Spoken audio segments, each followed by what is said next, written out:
Hola, hola, nuevamente estamos en la sección de las 60 partidas memorables de Bobby Fischer.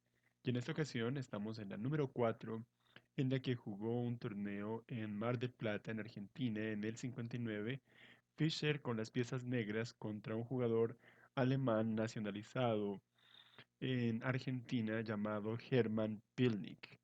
Muy bien, y las blancas empezaron la partida con E4 y Fischer jugó la siciliana Najdorf C5, una de las aperturas más agresivas y de mayor teoría de la actualidad. Las blancas jugaron, vamos a pasar esta parte teórica rápidamente, hasta llegar a este punto importante.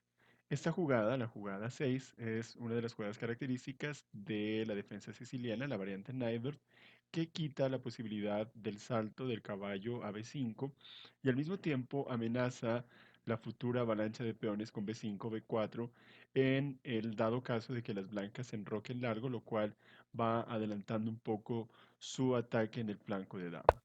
Las blancas jugaron esta línea, alfil 2, una de las líneas teóricas. Hay otras líneas como alfil 3, alfil G5, F4. De hecho, hay al menos tres partidas sobre la siciliana de Najdorf en el torneo que vimos que perdió, de hecho, Maxime Vachier-Lagrave dos de estas partidas, tomándose el famosísimo peón del testamento en otras líneas de la siciliana Najdorf, en el torneo que estuve siguiendo del Tate Steel. Pero bueno, esa es otra historia. Las negras jugaron precisamente cinco otras de las jugadas características de la Najdorf, bastante agresiva, pero que va dejando también un hueco importante en D5 que las blancas podrían luchar para apoderarse completamente de esta casilla. Las negras juegan alfil 7, enroque corto, y después de alfil 3, alfil 6, para tener mayor control sobre la casilla de 5, y las blancas juegan F3, una jugada bastante lógica que evita hacia el futuro la posibilidad de caballo G4 y que moleste este alfil o tener que cambiar el alfil de casillas blancas por el caballo. Las negras juegan dama C7, otra de las casillas habituales para la dama en esta variante, y las blancas juegan dama E1. Esta jugada no se debería criticar, pero el módulo precisamente nos muestra que es una jugada que empieza ya a darle ventaja a las negras porque le resta control a D5 y ya no es posible recapturar en este punto con una pieza en dado caso de entrar con el caballo aquí. Vendrían los cambios y las blancas tendrían que tomar con peón, lo cual no es bueno precisamente para apoderarse de una casilla y se termina la tal debilidad de las negras. Además que un plan que podría ser bastante factible en esa posición es incrementar la presión sobre el punto de 6. De hecho, es lo que sucede más adelante.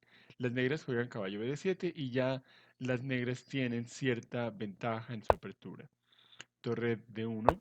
Esta jugada torre d1 también se puede no criticar, pero para las blancas podría ser mucho mejor tener la posibilidad de jugar a4 con el apoyo de la torre para adelantarse también a un ataque típico de minorías, porque en este caso ya no estamos hablando de un ataque sobre el enroque, sino un ataque de minorías, tratando las negras de deshacerse de sus propios peones y dejando solo un peón en el flanco de dama que podría ser objetivo de ataque hacia el futuro.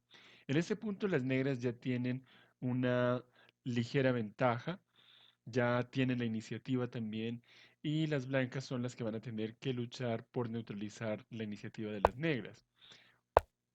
Se juega torre de 2 porque ya se está amenazando B4 y el peón de C2 está suelto.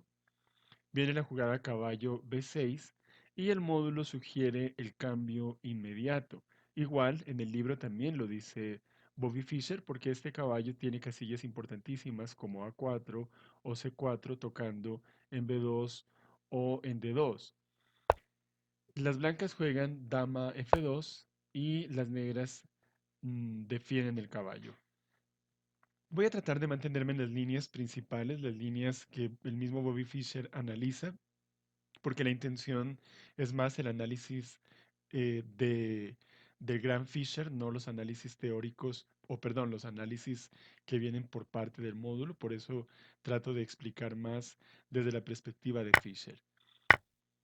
Vinieron esta serie de cambios y esta es la jugada que ya podríamos considerar dudosa porque precisamente ahora se acaba el control sobre la casilla de 5, las blancas tendrán que retomar con peón, porque el ideal precisamente para poder sostener una casilla débil es que después de los cambios se pueda retomar con una pieza en este punto. Pero después de caballo por, las blancas no pueden retomar con la torre porque simplemente perderían calidad y también se está perdiendo el peón de C2. Entonces, después de este cambio y alfil de 7, las negras definitivamente ya tienen clara ventaja. No ventaja decisiva, pero clara ventaja. Ahora se ha incrementado muchísimo la ventaja de las negras. F4, alfil F6 y en este caso el módulo sí nos muestra que esta jugada es inferior, pero desde mi perspectiva y entendiendo un poco la intención de Fischer, en el dado caso de que las blancas cambien, que es lo que va a suceder, el alfil entra en la casilla E5, no puede ser expulsado por ningún peón y se convierte en un alfil muy peligroso atacando un punto muy sensible como el punto H2 y también el punto B2. Un alfil que tendría prácticamente ataques sobre ambos flancos. Viene la jugada C3, las blancas se anticipan precisamente al ataque sobre el punto B2 después de un cambio en F4 y las negras regresan para no mantener tocada la torre sobre el punto B6 porque esto le da, digamos, mayor libertad de acción a la dama en dado caso de empezar con algún plan activo sin que la torre quede tocada. Viene el cambio y lo que ya anunciaba con anticipación, este alfil es bastante fuerte en esta casilla tocando el punto H2 ahora y dominando las casillas de color negro. Las blancas tratan de traer su caballo hacia el flanco de rey, algo bastante lógico porque es necesario para iniciar algún ataque contra el enroque tener la mayor cantidad de piezas posibles. Y por eso las negras juegan G6 impidiendo que el caballo llegue hasta la casilla F5. Las blancas juegan A3 y viene el ataque que también ya había mencionado antes, el ataque de las minorías para tratar de destruir esta estructura que se siente tan sólida y que quede solo un peón débil, que es lo que vamos a ver en el final en el que entran las negras. Viene la jugada rey H1 para evitar algún tipo de jaque o de algún recurso que por medio de este jaque que pudiera darle una ventaja a las negras. Y viene lo que anticipaba también, esta destrucción de la defensa y dañar esta destrucción de la defensa, no, perdón, la destrucción de esta estructura que se sentía tan sólida. Las blancas juegan caballo C6 con la intención de forzar el cambio de damas, lo cual es bastante lógico.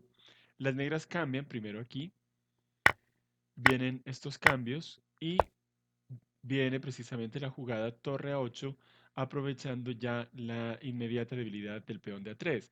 Entonces nos damos cuenta cómo con anterioridad esta precisamente estructura de peones se sentía tan sólida y ahora tenemos a un peón solitario, un peón aislado que está siendo atacado por la torre y que les costará un poco a las blancas defenderlo. Vino el cambio precisamente por el poderoso alfil y las blancas defienden su peón. De inmediato, las negras tienen mucha más actividad atacando el alfil en este momento.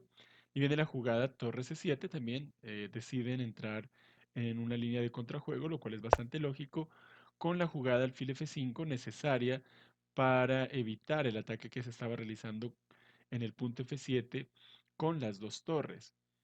Las blancas juegan de forma incisiva para tratar de complicar la partida, pero después de este jaque, las blancas también mm, perdón, las negras tienen mayor actividad y aparte de eso las blancas empiezan a tener algunos problemas de carácter táctico que vamos a ver.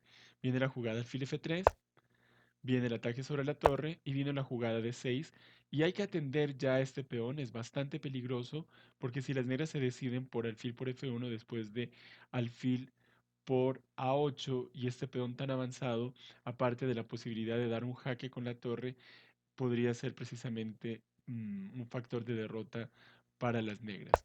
Por eso Fischer de inmediato trae la torre para defender el peón y las blancas obviamente retiran su torre del ataque del alfil. Viene torre por peón, torre por peón.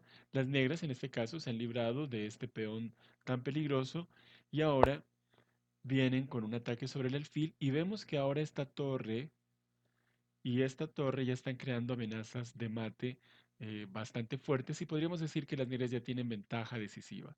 Por eso las blancas juegan torre 3 defendiendo el alfil, pero este es el momento en el cual, y es lo que le da nombre a a la partida, tal como se lo puso el gran amigo de Fischer, que es quien narra las partidas en su inicio, tacto y táctica, viene una jugada muy elemental, torre por F3 y se gana, porque después de torre por F3, alfil E4 y no hay forma de impedir que se pierda una pieza. Torre por F7 y torre F2 y las blancas abandonan.